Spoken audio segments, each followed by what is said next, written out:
एक राज था, एक तूफान था जो सत्ता की नींद हिला देने वाला था। और फिर जब मौत सामने खड़ी थी तो सच सामने आया, ऐसा सच जिसने इतिहास को बदल दिया। यह कहानी है साहस की, अन्याय के खिलाफ खड़े होने की, और एक ऐसी राजकुमारी की जो ताज नहीं न्याय लेकर आई थी। देखिए पूरी कहानी, राजकुमारी अनन्या और धर्मपुर की सच्चाई, एक ऐसा सच जो आपको सोचने पर मजबूर कर देगा। प्राचीन काल में लगभग 10,000 साल पहले जब सभ्यताएं अभी जन्म ले रही थीं, एक विशाल और समृद्ध राज्य था जिसका नाम आर्यव्रत था। यह राज्य अपनी न्याय प्रियता और समृद्धि के लिए जाना जाता था, लेकिन समय के साथ भ्रष्टाचार और सत्ता का दुरुपयोग इसकी जड़ों को खोखला करने लगा था। उसी राज्य में एक छोटा सा गांव था जिसका नाम धर्मपुर था। गांव के लोग सीधे साधे और मेहनती थे, लेकिन वे स्थानीय सामंत कालकेतु के अत्याचारों से पीड़ित थे। कालकेतु एक क्रूर और लालची व्यक्ति था जो अपनी ताकत का इस्तेमाल करके गांव वालों का शोषण करता था। एक दिन गांव में एक साधारण सी दिखने वाली महिला माया आई। उसकी आंखों में एक अजीब सी शांति और दृढ़ता थी। वह गांव के एक छोटे से आश्रम में रहने लगी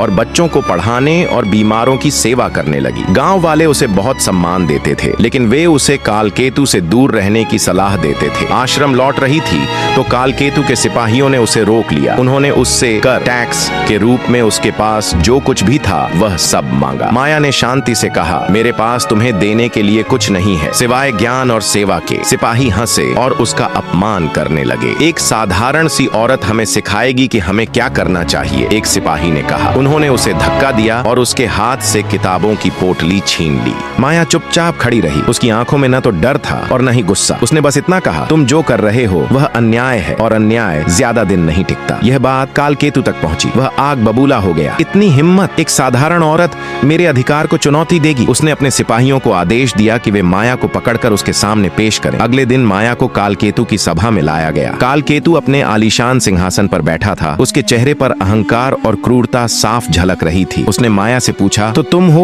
वह औरत जो मेरे खिलाफ गांव वालों को भड़का रही है? माया ने निडर होकर उत्तर दिया, मैं किसी को भड़का नहीं रही हूँ सामंत। मैं बस उन्हें उनके अधिकारों के बारे में बता रही हूँ। यह राज्य न्याय और धर्म पर आधारित है और आपका शासन इसके सिद्धांतों के खिलाफ है। कालकेतु का चेहरा क्रोध से लाल हो गया। तुम्हारी इतनी हिम्मत कि तुम मुझे न्याय और धर्म का पाठ पढ़ाओगी? तुम्हें पता नहीं कि मैं कौन हूँ? उसने अपने जल्लाद को बुलाया और कहा, इस औरत को कारागार में डाल दो। कल सुबह इसे राज्य द्रोह के अपराध में मृत्यु दंड दिया जाएगा। गांव वाले यह सुनकर बहुत दुखी हुए, लेकिन उनमें से किसी में भी कालकेतु के खिलाफ आवाज उठाने की हिम्मत नहीं थी। जैसे ही जल्लाद ने अपनी तलवार उठाई, एक घुड़सवार तेजी से मैदान में आया। वह आर्यव्रत का शाही दूत था। उसने घोषणा की, महाराज धीराज का आदेश है कि धर्मपुर के सामंत कालकेतु को तुरंत राजधानी में पेश किया जाए। कालकेतु हैरान रह गया, लेकिन क्यों? मैंने क्या किया है? तभी माया अपनी जगह से उठी। उसने अपने साधारण वस्त्र उतारे और उनके नीचे आर्यव्रत की राजकुमारी अनन्या के शाही वस्त्र थे। उसकी आंखों में अब वही शांति नहीं बल्कि एक शासक का तेज था। उसने कहा, कालकेतु, तुम्हारा खेल खत्म हो गया। मैं राजकुमारी अनन्या हूँ और मैं यहाँ तुम्हारे अत्याचारों की जांच करने आई थी। मैंने अपनी आंखों से तुम्हारा अन्याय देखा है और अब तुम्हें इसका हिसाब देना होगा। कालकेतु और उसके सिपाही डर से कांपने लगे। गांव वालों की आंखों में खुशी के आंसू थे। उन्होंने राजकुमारी अनन्या की जय जयकार की। राजकुमारी अनन्या ने